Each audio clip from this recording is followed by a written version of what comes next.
Tenemos el mismo ejemplo que vimos previamente, ejemplo 2.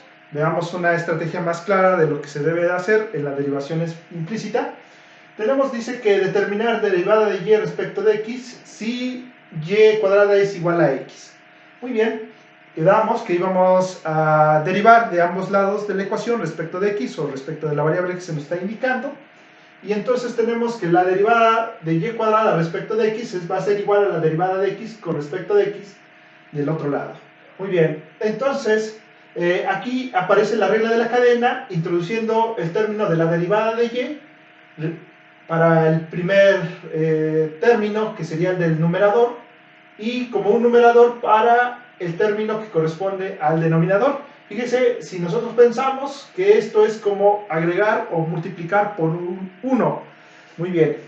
Entonces, aquí justamente aparece la regla de la cadena y y sería la misma función, perdón, la misma variable auxiliar en la estrategia de la regla de la cadena. Muy bien, derivada de y cuadrada respecto de y, pues es igual a 2y, es claro. La derivada de y respecto de x queda el mismo símbolo que nosotros andamos buscando, que sería la derivada de y, justamente, igual a 1.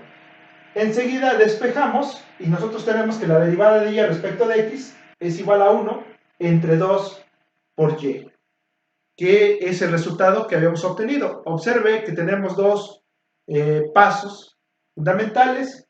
El primero de ellos es derivar respecto de la variable que se nos está indicando. Claro, ahí podemos o es necesario aplicar la regla de la cadena y algunas otras reglas de derivación. Muy bien.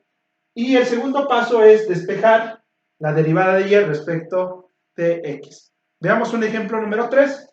Tenemos que la relación es y más x cuadrada por y cuadrada igual a menos pi. Justamente también están relacionadas x y y de forma implícita. Y nos dicen que calcular la derivada de esta expresión, justamente.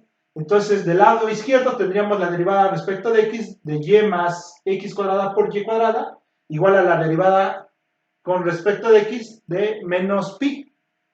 Muy bien.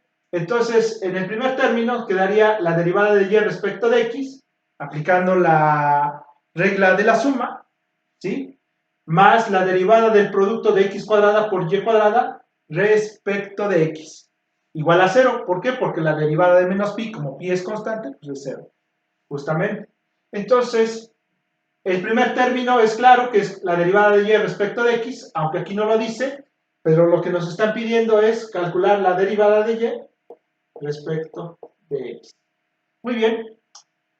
En este caso, en el segundo término, aplicamos la regla del producto y quedaría y cuadrada por la derivada de x cuadrada respecto de x. Tenemos dos factores, x cuadrada y y cuadrada.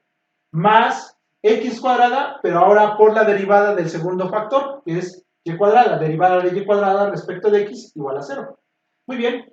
El primer término queda sin cambio. El segundo término que aparece quedaría que la derivada de x al cuadrado respecto de x pues es 2x multiplicado por y cuadrada, más x cuadrada por la derivada de y cuadrada respecto de y, por la derivada de y respecto de x, y aquí justamente estamos aplicando la regla de la cadena, ¿sí? Y previamente aplicamos la regla del producto, ¿sí? Regla del producto, para identificar qué se hizo en cada caso.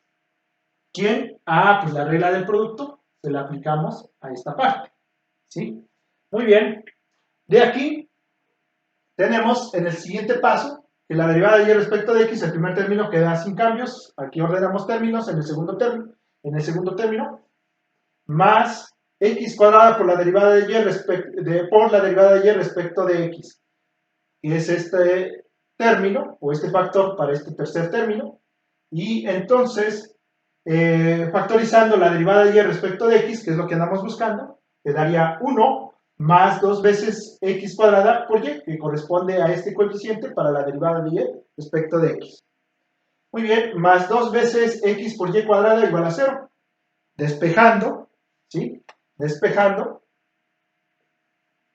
pues nosotros tenemos el término que nos piden calcular. Derivada de y respecto de x es igual a menos 2 veces x por y cuadrada entre 1 más 2x cuadrada por y.